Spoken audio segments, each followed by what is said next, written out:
Hello, I am Xarkun, and this is World of Warships Legends.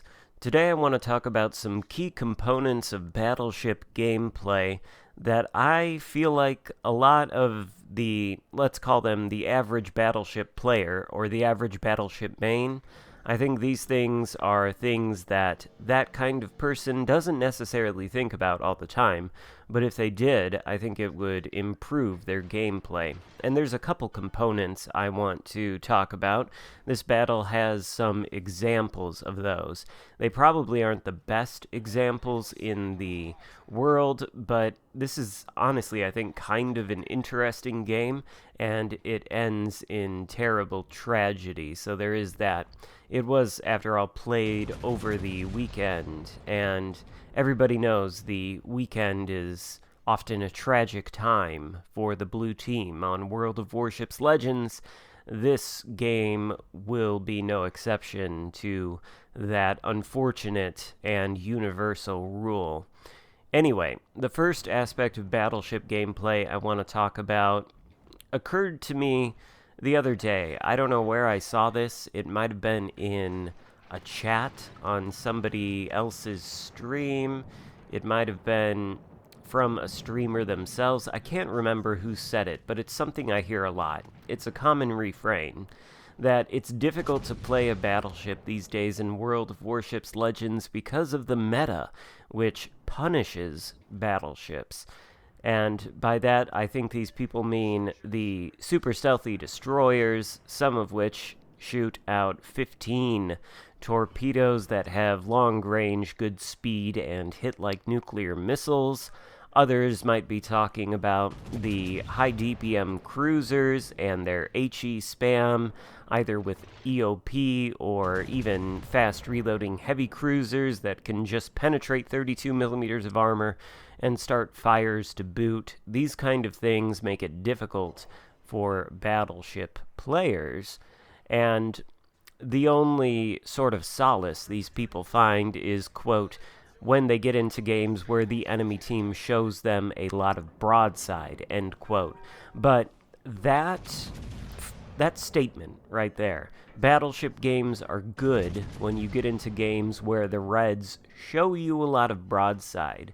That is indicative to me, if I hear you say it, that you aren't necessarily thinking about the positioning of your battleship as well or as hard as you should, I suppose, because it's not about the enemy team giving you broadsides. If the enemy team is playing well, they're going to try to be avoiding giving you broadside at all. So it's about positioning your battleship rather to take advantage of ships' broadsides. Take this Richelieu, for instance. We've mostly got his broadside here. Why is that? Well, that's because two of our battleships are going around the other side of this delta cap, and at this point they're almost both directly in front of the Richelieu. So he's got to choose. Does he point his bow at those two battleships, or does he point his bow at me? Well, as we can see, he's elected to point his bow at the two battleships over there, and thus I have access to his broadside. And that is because of where I have placed my battleship on the map relative to the position of my two battleship teammates. Now, those two teammates, they are literally right on top of each other. They're within the exact same grid square, and I am about one grid square away from them. Now, ideally, if you want to position well to get crossfires, you want more grid squares of separation than just that. More grid squares of separation than just one. Of course, this isn't necessarily the best map for it, because this is two brothers, and it is, what would you say, bisected in the middle of the map by the two islands that give this map its name, thus creating two sort of different zones of the map, or two little mini-maps, if you will, I suppose. So there's limited space in which to create crossfires. You really have to spread out a little bit further, and my two battleship teammates aren't necessarily doing that. Although if they went a little bit more to the east, perhaps closer to the island that they're near, then we'd have at least a little bit more separation, and this Worcester and Yamato out here would have to choose whether they want to angle against me or the two battleships over there. I don't know why those two battleships are sailing side by side either.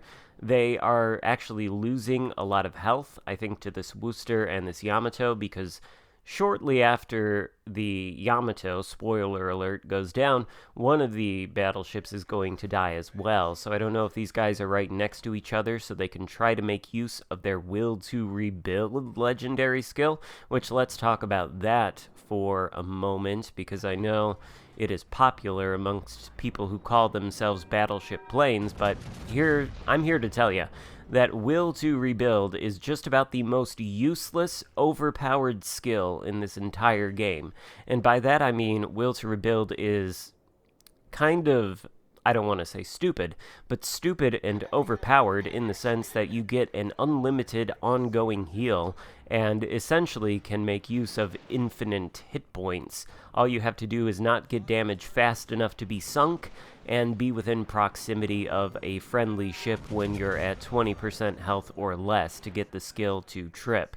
And that, I think, is somewhat problematic just because, again, unlimited hit points, but also because it incentivizes poor play amongst battleships. Those two battleships that are right next to each other in the same grid square, well, one enemy battleship can successfully angle against both of them very easily. There might as well only be one battleship in that grid square. The value of the battleship increases the further you get your battleship away from your friendlies, and makes it so the enemy team has to choose to angle against one of you, but can't angle against the other. And even here, I guess this Yamato is just sort of giving all of us broadside for no reason, so that is quite nice. I don't know if he's trying to turn out. It actually looks like he's trying to turn in, and he's shooting at me now at this point, which is not going to work out well for him. He takes a big chunk there from one of my teammates, and this is the shot that's actually going to finish him off. So, yeah, sometimes the red team will give you broadside, and that's great, but it should be your goal to work for it. And another thing is the destroyers and the HE spamming cruisers. Now, I don't think this game is necessarily the best game to talk about destroyers, because both of the destroyers in this game are Frieslands, and they don't have any torpedoes, so we don't really have to worry about pushing into torpedoes. All we have to worry about is skydrop torpedoes, and we're actually a very big target.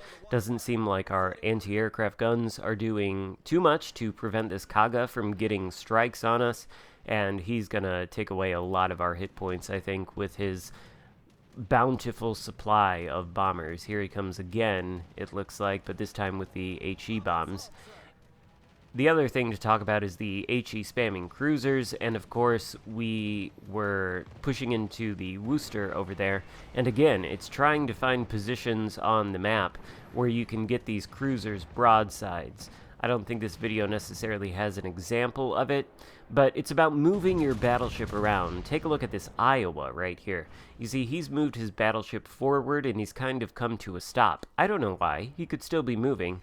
I think he's shooting at the cruiser over to the south of the map over there, and maybe he stopped because he was dealing with some HE spam, and he didn't want to continue to take it. I don't know. In any case, people are not mobile enough with their battleships, at least not in my opinion. They tend to sail in sort of straighter lines. They've got sort of this stop and go mentality, but battleships are the clumsiest, slowest ships in the game.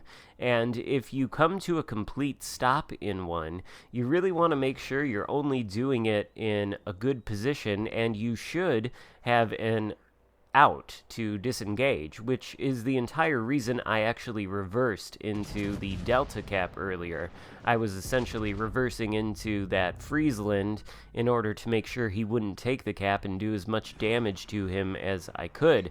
And the reason I reversed into it is because all I have to do is hit the X button on my controller, bring it back up to full throttle, and I'm already pointed away from that location on the map where I've got a Worcester, a Yamato, and a Friesland. I can run away if I need to. If they all start focusing me and I start losing a lot of hit points quickly, well, it's that much easier for me to get out of the situation if I'm going stern in rather than bow in, even if I'm reversing at a slow pace.